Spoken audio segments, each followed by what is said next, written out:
Good afternoon. Henry Segerman and I together are the Dice Lab. Bob Bosch has been helping us out lately with some numbering issues. Another interest of mine is recreational mathematics. I've been playing around with fractal gaskets of late. I found some Hamiltonian cycles for these. You can iterate this and it remains unicursal and forms the Sierpinski carpet.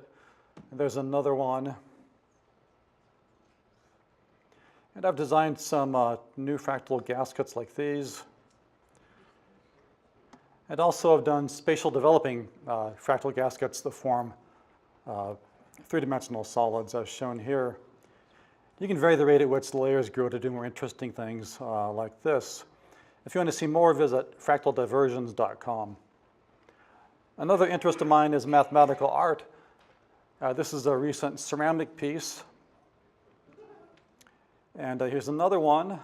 The top crochet work was done by Marla Peterson in this case. So getting on to polyhedral dice, this is your standard 7-dice gamer set. You have your platonic solids and 2 D10s. Together they can be used as a D100. Dice should be fair, which means they need to be isohedra. That means the symmetry group of the polyhedron is transitive on the faces. For even n, you can always do trapezohedra or dipyramids. Those don't work well for large n, though. And you want the opposing faces to be parallel. That's why you use trapezohedra for some n and dipyramids for others. Other than these sorts of things, you're limited to n equals 24, 30, 48, 60, and 120. So not a lot of choices there. You can find charts of isohedra online, and this one is from MathWorld.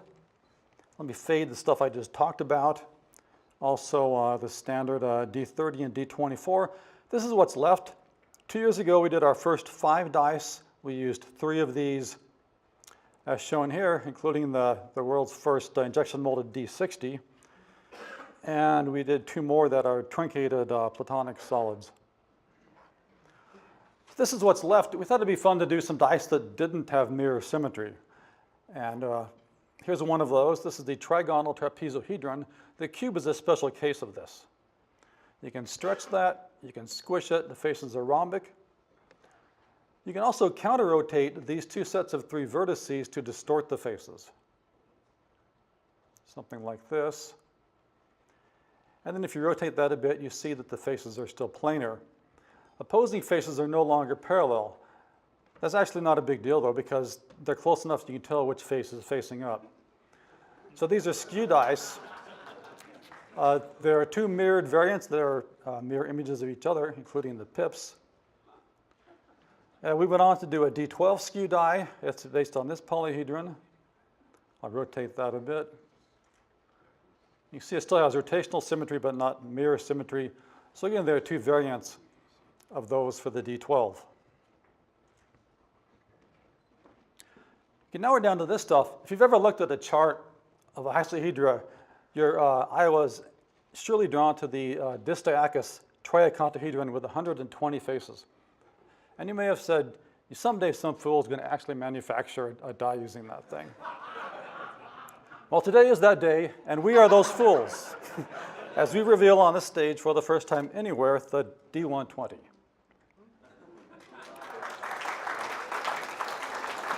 And I'm sure you have some burning questions. First is probably, how big is it? There's a comparative shot. It's about 2 inches across. Weighs about 1/5 of a pound. How long does it roll? Not as long as you might think. Not as long as our D60, actually. These big pointy vertices kind of kill the momentum rather quickly, as shown here. Though it's possible to get the direction just right, and then they'll roll long and straight and miss those vertices. Can you tell which number is facing up? The answer is yes, with a little practice. And finally, what do you use it for? What can you do with a D120? We don't know. But we're not going to let that stop us. Okay, very briefly, we've also got a new pair of dice, D3, D12 pair, that act similar to a Zickerman dice. That is, they mimic 2 D6s. So you have 36 possibilities, and the different results are given here. 3 times 12 is also 36. They're numbered this way to give it the same same stuff. We designed a novel D3 for this. It cannot land on an end face because the center of gravity is offset. And I'm done. Thank you.